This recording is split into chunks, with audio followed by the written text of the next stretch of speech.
सर्दियों का सीजन शुरू हो चुका है। भयंकर सर्दियों का सीजन शुरू हो चुका है। ये जो विंटर सीजन है, यहाँ बहुत ज़्यादा हमें सर्दी जुकाम वायरल लग जाता है और उस वजह से हम बहुत ज़्यादा परेशान रहते हैं।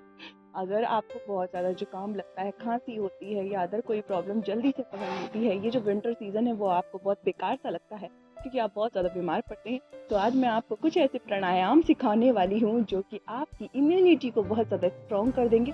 साथ ही साथ सर्दी जुकाम है उनसे भी आपको छुटकारा दिला देंगे। तो चलिए बिना देर किए शुरू करते हैं आज का वीडियो, जिसमें हम सबसे पहले एक ऐसा प्राणायाम करेंगे जो कि हमें बहुत ज़्यादा फायदा देने वाला है और वो है कपालभाति।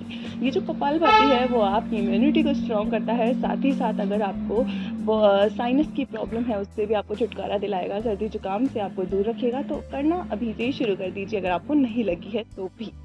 तो चलिए उसके लिए इस तरीके से ज्ञान मुद्रा में आ जाएंगे। अपने हाथों को इस तरीके से रख लेंगे अपने घुटनों पर।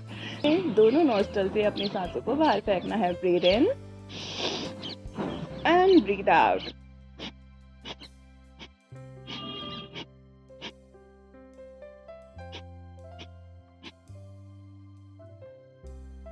इस तरीके से अगर आपको ये जरा सा भी टफ लगता है, इसमें एक शॉर्टकट ये है कि आपको सिर्फ एक बार सांस को लेना है, उसके बाद आप सांस नहीं लेंगे, आपको सिर्फ छोड़ने के बारे में सोचना है। जब दो सांसों को जब हम बाहर की तरफ छोड़ते हैं तो बीच में हम कहीं ना कहीं सांस को ले ही लेते हैं, जो कि ऑटोमेटिक होता है, आपको पता नहीं चलता है। तो करने में ये बहुत ज्यादा इजी होता है।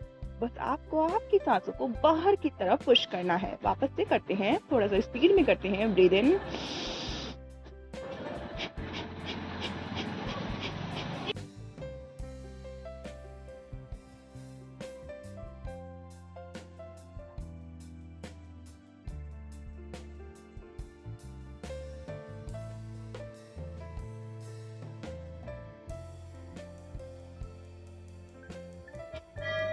रिलैक्स। आप कोशिश करेंगे छोटे छोटे स्ट्रोक लगाने की, जो कि बहुत ज़्यादा इजी रहेगा। अगर आप बिगनर हैं तो सबसे पहले धीरे धीरे से शुरू करिए। चलिए मेरे साथ आप करेंगे धीरे धीरे। ब्रीथ इन,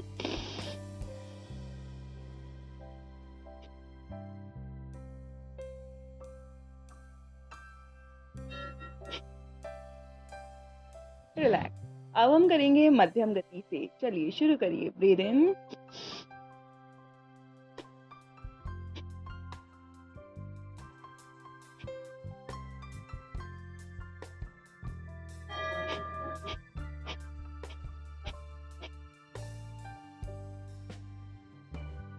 रिलैक्स। चलिए अब हम करेंगे तीव्र गति से। ब्रीथ इन,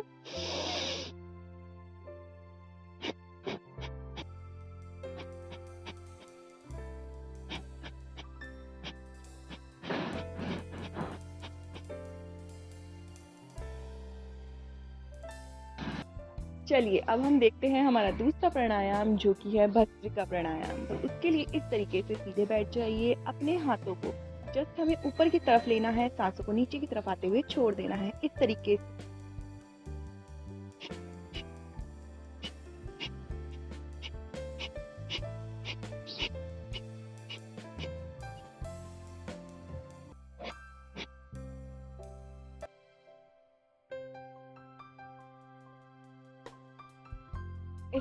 से रिलैक्स। चलिए अगला प्राणायाम देखते हैं जो कि अनुलोम विलोम है। अनुलोम विलोम को करने से हमारा जो माइंड है वो भी स्ट्रेस फ्री रहता है, साथ ही साथ हमारा बॉडी का जो टेम्परेचर है वो भी बैलेंस रहता है। ठीक है, उसके लिए इस तरीके से अपने हाथों की जो छोटी फिंगर है उसके पास वाली फिंगर को ओपन रखना है और पोजीशन यूं रहेगी कि आपकी जो अंगूठे के पास की 2 उंगलियां हैं वो अंदर की तरफ और जो पास की 2 उंगलियां हैं वो बाहर की तरफ। नाक को लॉक कीजिए। ब्रीथ इन, एक नॉस्ट्रल से सांस लीजिए। ब्रीथ इन, लॉक, दूसरे से बाहर, जिससे छोड़िए उससे अंदर लीजिए। ब्रीथ इन, लॉक एंड बाहर, जिससे बाहर सांस छोड़िए उससे अंदर लीजिए। Breathe in,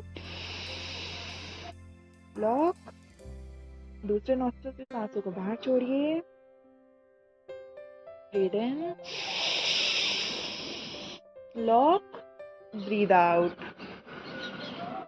breathe in, lock, breathe out. Breathe in, lock, breathe out. breathe in, lock, breathe out, breathe in, lock, breathe out, relax. आपके लिए सिर्फ हम इतने ही प्राणायाम देखने वाले हैं। ये जो तीनों ही प्राणायाम हैं ये आपके इम्यूनिटी को स्ट्रॉन्ग करते हैं।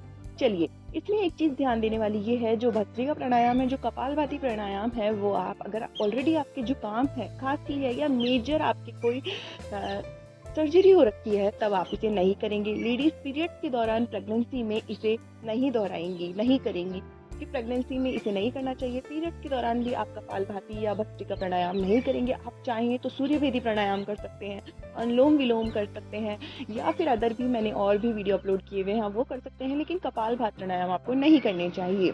उसके साथ साथ ऑलरेडी आपको बहुत ज़्यादा जुकाम लगा हुआ है, तब भी आप इसे नहीं करें। लेकिन अगर आप इसे रेगुलर 5 मिनट के लिए कर लेते हैं हर एक प्राणायाम को, यानी 15 मिनट के लिए आप ये प्राणायाम प्रैक्टिस करते हैं, तो इससे आपका इम्यूनिटी बहुत ज़्यादा स्ट्रांग हो जाता है। साथ ही साथ सर्दी जुकाम आपको जो जल्दी से लग जाते हैं वो आपको नहीं लगते हैं। उसके साथ साथ ये जो कपालभाति है वो आपके फैट लॉस में भी आपकी मदद करता है। भस्त्रिका आपकी अपर बॉडी का जो फैट है उसे भी निकालने में आपकी मदद करता है। तो ये प्राणायाम अगर आप करने वाले हैं, अगर आप रेगुलर इसे प्रैक्टिस में लाने वाले हैं, तो इस वीडियो को एक लाइक ज़रूर दें। अगर आप कर रहे हैं तो भी इसे ज़रूर मेरे साथ कमेंट सेक्शन में ज़रूर शेयर करें। तो ये वीडियो अगर आपके काम का लगा हो, आपको पसंद आया हो या आप इसे करने वाले हो, तो इस वीडियो को लाइक ज़रूर करें। साथ ही साथ कमेंट्स में मुझे ज़रूर बताएं। चैनल को याद रखकर ज़रूर सब्सक्राइब कर लें। नोटिफिकेशन के लिए बेल आइकन को दबाना बिल्कुल ना भूलें। मिलते हैं नए वीडियो पे एक नए टॉपिक के साथ। आज के लिए सिर्फ इतना ही। Bye bye.